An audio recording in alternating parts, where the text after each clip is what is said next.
Every time I start recording a burp. I've been buying things again. It involves these, some of that, these things, and if you follow me on TikTok, one of these from my shop. So I'm gonna fit a 12 volt 6000 watt inverter, but to do that I also need to upgrade my batteries, and I've been to Halfords and I've bought these, 2 of them. These heavy bitches, they weigh a ton. I've got 2 of them to mess around with. Oh, putting it down.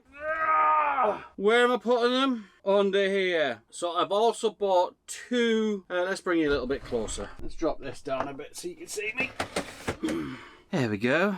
Hopefully you should be able to see me a little bit. We have 1 battery in this motorhome, and when I was looking at why it kept failing all the time, that battery has me sweating. Oh, let's get that off. One of the problems that we have in this motorhome is our battery lasts about 2 days max, and then I have to run the engine, go for a drive, because idling isn't great for your engine. It just doesn't, it's just not designed to do that, because it's not a generator as such. It's producing energy as a byproduct, and you really don't want to be wrecking your engine just charging batteries. When I looked at the battery underneath, I noticed, did a little bit of research, it's actually a starter battery for a van, not meant to be used as a leisure battery, because starter batteries are all about fast power output to start the engine, okay, high output over a short period of time, not long drawn out power supply over a long period of time. So when I got to that looking, I was like, oh, that explains everything. Now, we've had this van for 2 years. And the other thing that we have an issue with is nothing works in terms of electrical items in here other than 12 volt stuff. We've got the Jackery 1000. We've had that for, this is now 3 years. Had that for 3 years. It's sitting under the table where you sit. Currently getting charged at the moment because I'm hooked up. I'd like to actually run my microwave when we're out and about. Hence this. This is a 6000 watt continuous power supply, pure sine waves. So it'll run continuously at 3000 watts. My microwave is about 800 watts, but whenever I did it once, I tried to run the Jackery through it, but what happened is my split charge relay that does power distribution started charging the batteries, both of them, and then it just killed the microwave. This is going to in its place, not in its place, sorry, this is going in the place of where the current leisure battery is, which, as we've discovered, is a starter battery. So I'm taking that out. So every time I was looking for leisure batteries, I was looking for ones that would fit that footprint of where this battery currently is, and I couldn't, because I just couldn't. But this, coincidentally enough, fits the same footprint of where the leisure battery currently sits. So I have to strip all of this cabinetry down. This side where I'm sitting is fine. This side, not so much. It's screwed in, and I'm probably going to wreck it a little bit. This pure sine wave thing also comes with an external remote control, which plugs into this port here. So I can have it on, but then I can also turn it off remotely, so I don't want it running the whole time. It wouldn't do any harm, I don't think, but I don't need it to.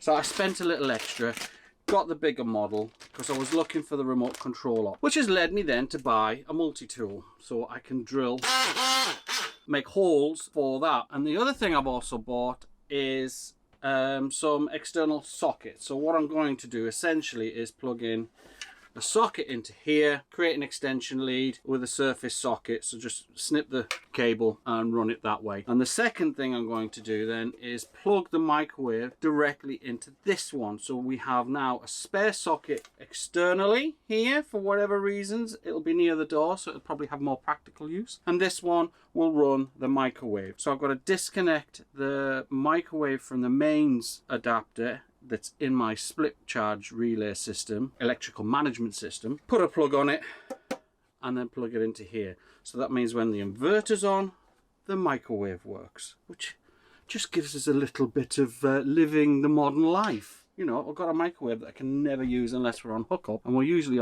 never on hookup because we're scranners and I don't like paying campsite fees. So I'm going to be utilising all of my various Ryobi toys, plus others. I have, hopefully these fit the battery. They should do, the universal. If not, they'll just go back to my store. And then I got a handful of high capacity battery cables. I don't even know what thickness these are. There's no branding on them at all. But I got a pack. because I didn't know, I was lazy. I should have stripped all this down and did some preparation to find out what cables I needed. But if I don't use them, I can take them back to Halfords, and I'm part of that motoring club thing anyway, so I get a bit of discount. First job, strip the motorhome bench, get rid of all of that up there out the way, give me some space, probably take this table down. I'm going to give you a walk by. I'm going to disconnect everything, disconnect the hookup, disconnect the battery so I don't kill myself through lack of ignorance. Sorry, I've got plenty of ignorance. Lack of knowledge. Put this in its place. Parallel the batteries so they're running at 12 volt.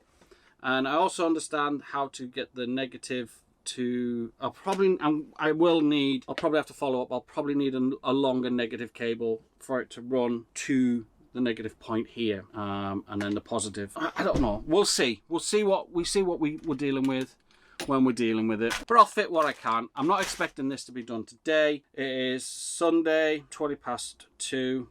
I'm just gonna sort of make do. We're heading to Glasgow next week. I want enough power to survive the week without hookup, because we're never on hookup when we're driving around seeing the kids. The only power we get is running the engine, and I don't want to do that no more.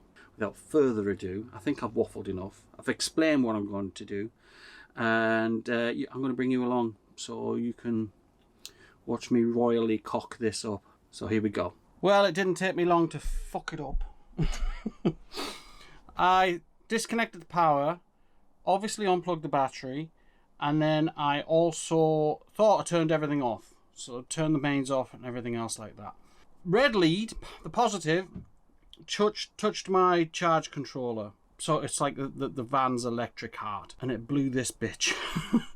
So this is a 40 amp big fuse. I googled it. Well, I looked on Amazon for a replacement, and they're somewhere in the region of £7.50, shipping 6 to 8 weeks, or £320. So I don't know what's really going on with that. Pretty confident my auto electric guy will have one in the shop tomorrow, because tomorrow's Monday. Can't get one now, so I'm going to crack on anyway.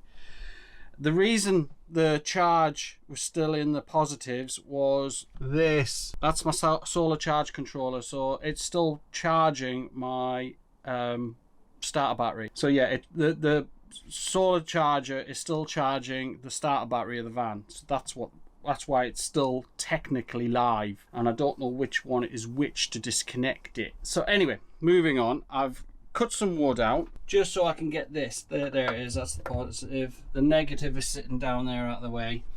So this is now in. Oh, there's a wee nice cover. Didn't have the cover on when I unplugged it. Yeah, I'm gonna have to get one of them. The, what do you call it? Inverter is in position where I want it, and then I'm just going to put 2 screws down in those 2 recesses there.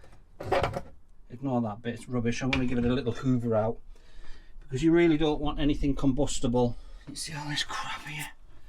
I don't know what any of that is. So I'm going to have a little bit of a hoover, get it all cleaned up. And then I bought battery containers.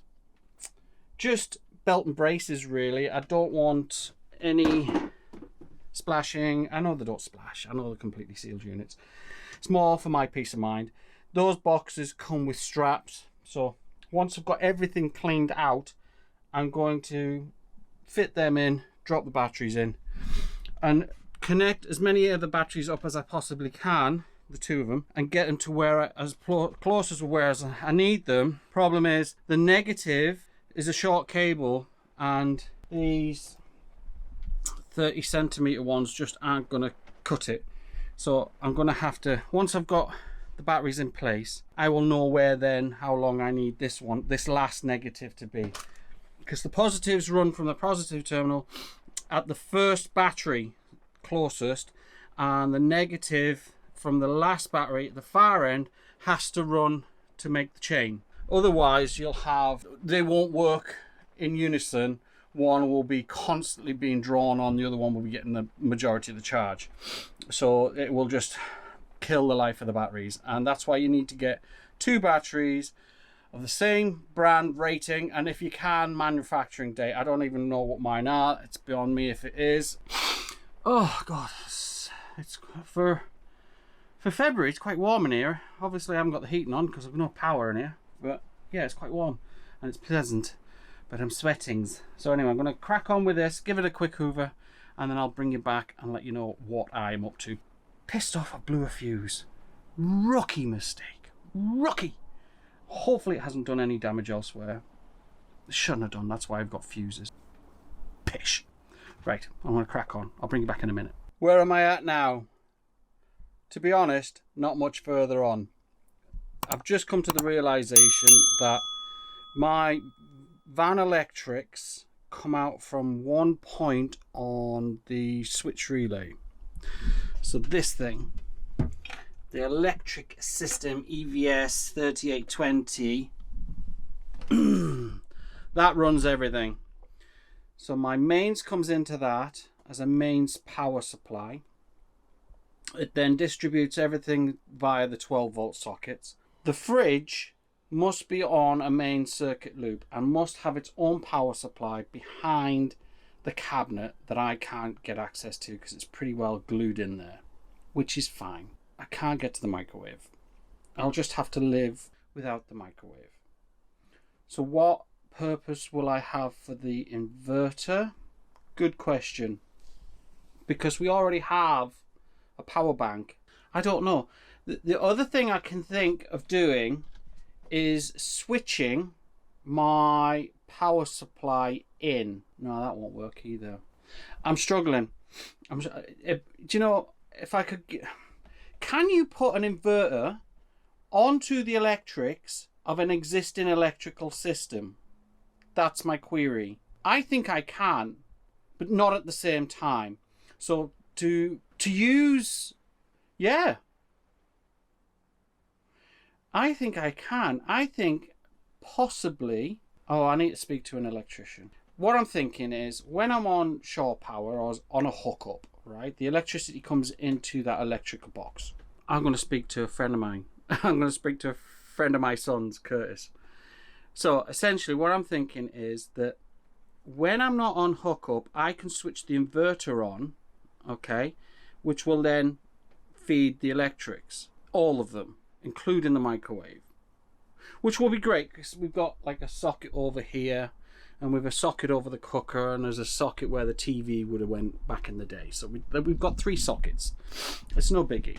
But then that powers the fridge and the microwave. So if we run out of gas, at least we can always keep the fridge going off the leisure batteries, which I haven't wired up yet, but they're there. I need a longer negative cable. The ones I bought from Halfords are giving me the ick from youth parlance. They're just too thin. I don't even know what they're good for, to be honest. They look mighty thin. I'm going to take them back tomorrow, get me money back. And I'm going to measure out where the negative needs to go from, because there's an existing negative point. I can't do the other ones because they're a bit short. So I'm going to get the positive. Are you still there? Boring you. Right, yeah, I'm going to speak to Curtis, who's an electrician, and see what the ramifications are. I don't think it'd be a problem because it's all earthed and all of that crack. So I would just basically create a socket and then splice it into my inverter. And as long as the power's off on the inverter, it shouldn't be a problem. Will it be a problem? Because then there'll be the feed going into it from the out of it. Shit. The reason I'm scared, I'm worried, and you should be when you're dealing with electrics in the van, is you can die. And if somebody dies as a result of your work, you go to jail. No get out of jail free card, do not collect 200. You go to jail. And people have done botch wiring jobs on motorhomes and campers and caravans and kill people and killed themselves. So I can, in theory, just use the inverter as an inverter and have 2 sockets, and we'll just see what good they are. But I'd really like for it to power the van completely using the existing kit. I don't want to spend any more money because I've just spent the guts of $650 on this stuff, and then getting all that Victron smart stuff, that's just thousands, and I don't have it.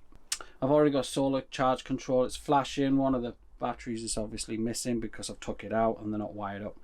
So what I'm going to do then is, can I do a test? I'm going to do a test run just on the batteries alone with the inverter to see if the inverter works as a thing, and then wait till tomorrow and go get the longer negative cable, so then, and the 40 amp fuse that are blue, and then put all that back together and just see if we can get it working in that regard. And then I'll have 2 sockets running off that inverter for shits and giggles. But the main thing is, the main reason I mean the inverter's really messing up the whole plan, but the main reason I got the inverter, well, it's down to the batteries. I just wanted more battery power and for longer, and proper leisure active batteries, AGM ones, smart batteries. They're intelligent apparently. I don't know what that means. I don't know what's going on in there. But anyway, I'm going to wire that up just for shits and giggles and see what happens.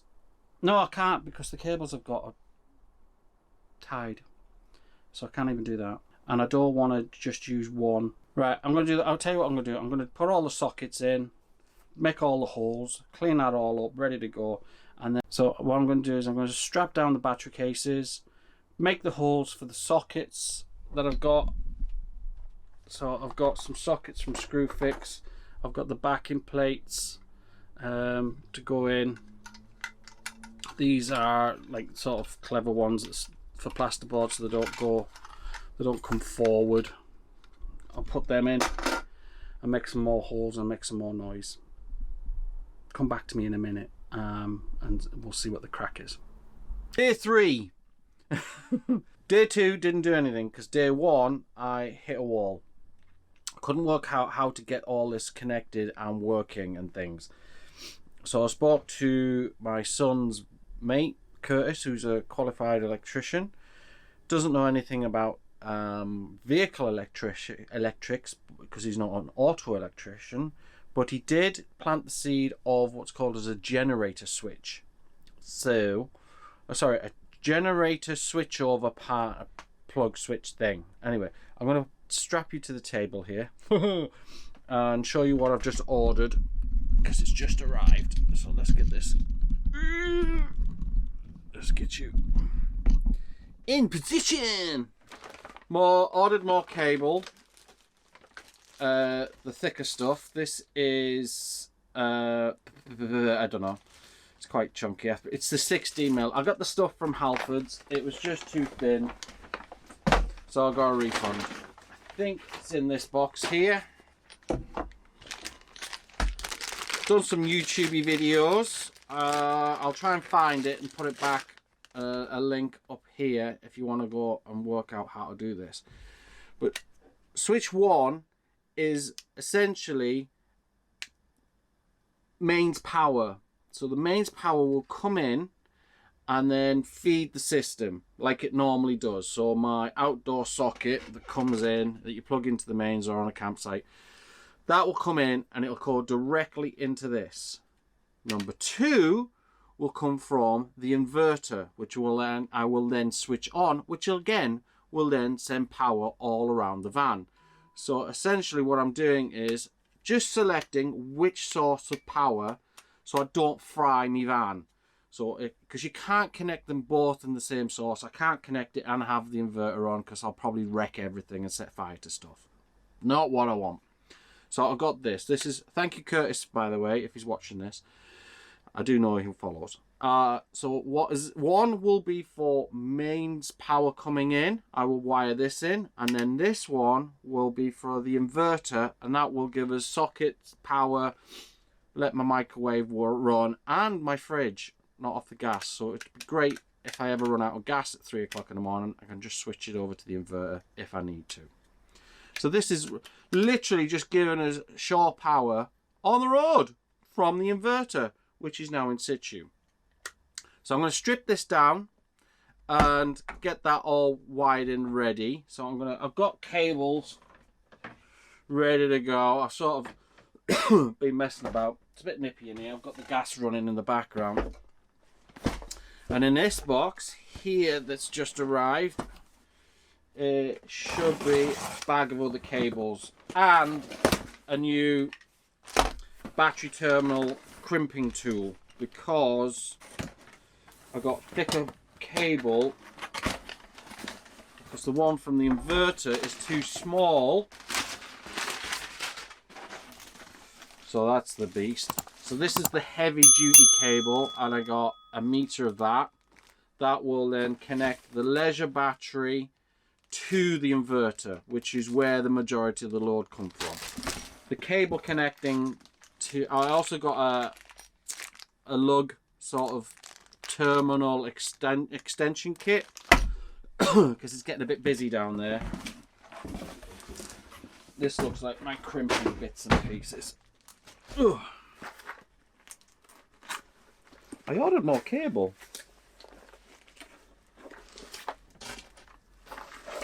Oh, where it is.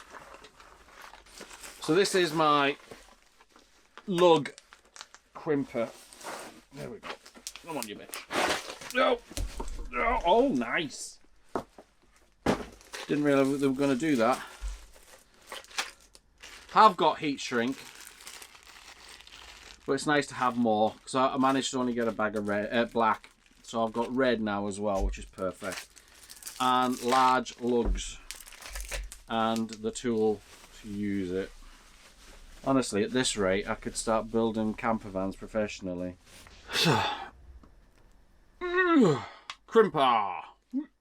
Get that in there, and you're good to go. You can change the size of these, so if you need to spin, depending on the width of your cable, you can switch out the heads before you put the lugs in. So nice bit of kit. Links to all of this in my bio. So if you're interested in getting all of this stuff, you'll see it in my shop. So the next thing to do now is essentially create the switchover cable for, yeah, I'm pretty sure I bought 2 packs of this stuff. Or did I? No, tell a lie, I didn't need to. I needed the longer cable. I kept, 1 second. So just to connect the positive to the negative and the negative, connect the negative to the negative and the positive to the positive, I kept one set from Halfords. They're only short cables, so that's okay. And then I got thicker ones just to belt and braces. So those are only, what is it, 30 inches, 75 centimeters, 76 centimeters, and this is a meter. I just wanted extra just in case, because I don't want to be faffing about at that crack.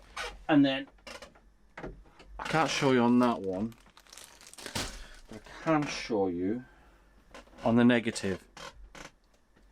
Everything's all over the fecking place. So this is essentially 2 16s lugged together, and it's too short. It's not long enough for where I need it to go, because I need to create it to the inverter, and it's just too short because the negative's at the far end of the battery. So which is why I bought this yoke, which is 1 meter long, and this is 35 millimeters squared. So this is 2 16s together. This is 35, more than enough for the negative to the inverter. So I do say so. Right, I've got a lot of crap. I'm going to have a little raid out. I've got shit everywhere. We'll have a tidy up, organise, and then we're going to crack on. It's freezing in here. I can't run the heating because everything's disconnected. So you can see here, this gives you options. So I can plug in all the bits and pieces that I need to from this point on. In that video I just showed you a link to earlier to this how-to video, you need to create, so you've got your power going in from one source, power going in from another source, and then the bottom output on the bottom of this inside here is a blue connector socket thing. You bridge the two together, and then your output comes out from one of them. So you bridge them and then you just pick your out, and it makes no difference. So you can do it that way. This, in theory then, will give me all the power I need, and we can crack on. So I think the first thing I'll do is I'll measure the cable that I need from each end, and some of this I can take into the house where it's warm and put this together, and I'll show you what this looks like in a bit.